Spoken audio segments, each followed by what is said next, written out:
Moi, je pense que de deux choses l'une. L'Europe se construit en deux cercles. Un premier cercle qui est le cercle des pays qui vont vers une démarche fédérale, et un deuxième cercle qui sont les pays de l'Europe qui décident de faire une zone de libre-échange. Dans ce cas-là, la Turquie a tout à fait sa place dans le deuxième cercle.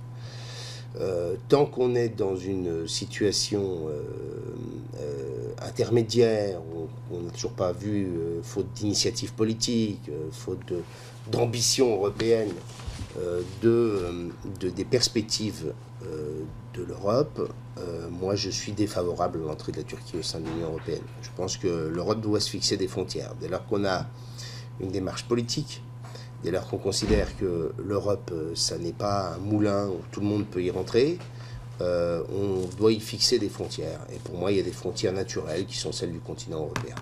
Non, puisque la preuve, il y aura des pays de l'ex-Yougoslavie qui sont essentiellement musulmans et qui ont tout à fait leur place au sein de l'Union européenne. Donc, ce n'est pas une question religieuse.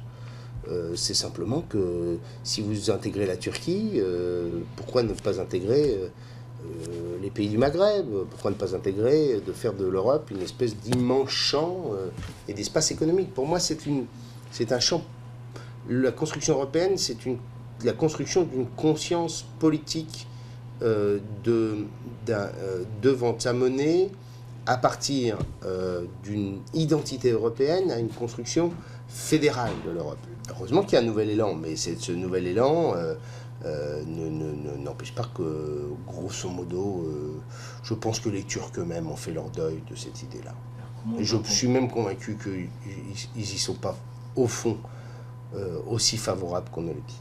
Écoutez, moi je dis qu'il faut aller vers une solution politique, que le fait d'ajouter des armes aux armes ne changera rien, que ces armes un jour ou l'autre se retourneront contre ceux qui les ont livrées, ou qu'elles se retourneront contre le régime qui fera tomber, qui s'installera après la chute de Bachar al-Assad.